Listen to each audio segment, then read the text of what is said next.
Welcome back guys.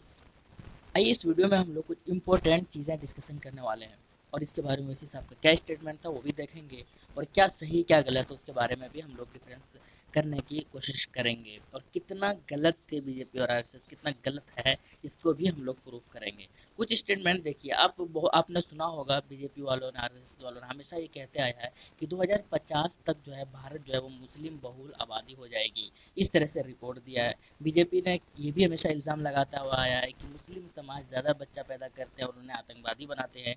इसके जवाब में कई बार ओवैसी साहब ने स्टेटमेंट भी दिया था, कई बार सरकाइज़म में कहा था कि खैर जिसमें जितनी कैपेसिटी होती है वो उतना ही ज़्यादा इस्तेमाल करते हैं। कई बार इन्होंने सीरियस मूड में कहा था कि नहीं ये गलत और झूठा इल्ज़ाम लगा रहे हैं। लेकिन कुछ लोग जो इनको समझते हैं, जो इनको पसंद करते हैं, उनको लगा कि बिल्कुल सही है। और कुछ लोग जो कि किसी भी चीज़ को नहीं मानते हैं, इनको खैर कहीं मानने की कोशिश ही नहीं करते हैं, तो उन्हें लगा ये गलत है। आइए उसी को समझने की कोशिश करते हैं। सबसे पहली बात है कि भारत का जो पॉपुलेशन ग्रोथ है वो बढ़ रहा है या घट रहा है। सबसे अगर देखा जाए तो ये आप ग्राफ से भी समझ में आ जाएगा आपको, इस तरह से स्टेटमेंट से भी समझ में आ जाएगा कि इंडिया का पॉपुलेशन जो है वो घट रही है। आप देख सकते हैं कि इसका रेट क्या है। रेट ये है इसका, देख सकते हैं आप कि 71 में कितना था, 24.8%। 81 में कितना हुआ, 24.66%।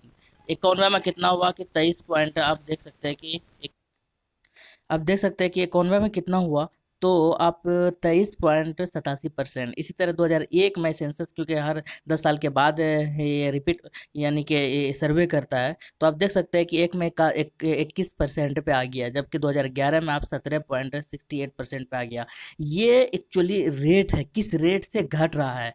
मान ले कि पहले 10 साल के अंदर 100 लोग बढ़ते थे, तो अब 10 साल में घटकर जो है वो 80 हो गए, उसके बाद फिर घटकर 70 हो गया। तो इस तरह से जो रेट है वो घटता जा रहा है। हालांकि संख्या जो है वो यहाँ का जो पॉपुलेशन है वो बढ़ रहा है, लेकिन रेट घट रहा है। जिस रेट से बढ़ना चाहिए उस रेट से बढ़ नहीं रहा है। ये तो बात क्लियर हो गया यहाँ से कि जो है इंडिया का पॉपुलेशन है वो जिस रेट से बढ़ना चाहिए उस रेट से बढ़ नहीं, वो घट रहा है। अब बात करते हैं कि मुस्लिम बढ़ रहा है या हिंदू घट बढ़ रहा है। तो हिंदू की अगर ये हिंदू ग्रेड अगर देखा जाए, तो ये पहले 91 के अंदर था 25.1%, ये घटकर 2001 के अंदर 20 हो गया, 2011 के अंदर ये 16.8% से ये घटा, जब बढ़ा। जबकि ये आप मुस्लिम का देख सकते हैं कि ये किस रेट से घट रहा है। तो 34 पहले था 91 के अंदर, 2001 के अंदर ये 29 हो गया, 2011 के अंदर ये 24 हो गया। तो आप देख सकते हैं कि 34% से पहले था, अब ये घटकर 24% पे आ गया है।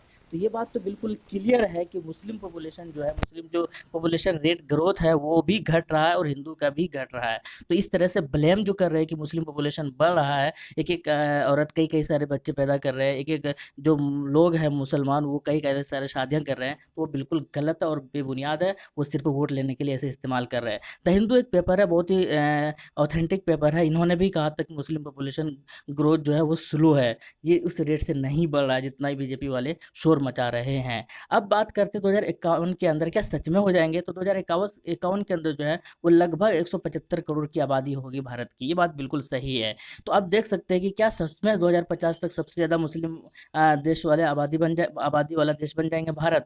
तो याद रखना बिल्कुल भी नहीं। 2075 के 2051 के अंदर जो हिंदू आबादी होगी वो 129.26 करोड़। ये अमेरिका के एक वेबसाइट है, उसी से मैंने वहां से ही ये डाउनलोड किया है। तो मुस्लिम की अगर आबादी उस टाइम जो है वो 31.52, यानी कि उस टाइम जो है वो 31 पर, यानी कि लगभग 31.52 करोड़ होगी, जबकि हिंदू की 129 होगी। तो ये बिल्कुल बेबुनियाद है कि 2050 के अंदर भारत में मुस्लिम की आबादी वो ज्यादा होगी या बहुमूल हो जाएगी, सबसे ज्यादा भारत हिंदू से भी आगे निकल जाएगा। अगर हो जाए तो अच्छी बात है, लेकिन ऐसा होगा नहीं अगर प्रैक्टिकल देखा जाए तो। लेकिन अगर कुछ इस तरह भी आपने सुना होगा कि आपने सुना होगा कि पाकिस्तान के अंदर जो है हिंदू घट रहे हैं। जब ये सीए नागरिकता बिल हो रहा था उस टाइम बड़ा शोर मचा था, और ट्वीट करके भी बहुत सारे हिंदू आरएसएस के लोगों ने, बीजेपी के लोगों ने इस तरह से कहा था कि घटकर जो है 3% रह गए हिंदुओं के, इसलिए हिंदुओं को बुला लेना चाहिए। इसमें कितनी सच्चाई है। तो आप देख सकते हैं कि 1931 के अंदर हिंदू कितने थे, 15%।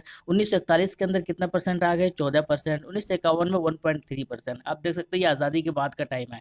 और उसके बाद देखिए 61 के अंदर 1.4% बढ़ा है, 81 के अंदर 1.5% बढ़ा है, 1998 के अंदर 1.6% बढ़ा है, 2002 के अंदर आप देख रहे हैं कि ये 2% पे आ गया है। तो कुल मिलाकर आप जो है आज़ादी के बाद जो परसेंटेज वो घटा नहीं है, वो बढ़ा है। लेकिन हाँ, क्योंकि आज़ादी से पहले 15% था, तो वो 15% कहाँ गया? तो वो याद रखना, आज़ादी का जो बंटवारा होता हुआ था, बहुत सारे लोग मुस्लिम लोग जो पाकिस्तान चले गए थे, और बहुत सारे हिंदू लोग जो थे वो पाकिस्तान से हिंदुस्तान चले आए थे, जिसकी वजह से वहाँ की आबादी घट गई थी। लेकिन ग्रोथ रेट जो है वो अभी भी बढ़ रही है। तो ये सरासर बेबुनियाद है जो ऐसे कहते हैं कि पाकिस्तान के अंदर हिंदुओं को मारा जा रहा है, कत्लेआम हो रहा है। ऐसा पता नहीं वहाँ पर हो रहा नहीं हो रहा, लेकिन इन वेबसाइट के थ्रू अगर चेक किया जाए जो कि ऑथेंटिक है, ये सारी चीज़ें आपको क्लियर समझ में आती है कि ये सारी चीज़ें जो है शोर मचाते हैं हिंदुओं या आरएसएस वाले, वो सिर्फ वोट लेने के लिए, वोट बैंकों के इस्तेमाल करने के लिए, अपने बात मनवाने के लिए इस तरह से गलत अफवाहें, या फिर बस शायद डीपली नॉलेज नहीं होने की वजह से इस तरह से अफवाह फैलाते हैं। और कुछ लोग ऐसे भी हैं जो शेयर करते हैं। तो उम्मीद है आपको पसंद आई होगी वीडियो। कमेंट सेक्शन में जरूर कीजिएगा जैसा भी लगा हो, और लाइक जरूर कीजिएगा। शुक्रिया।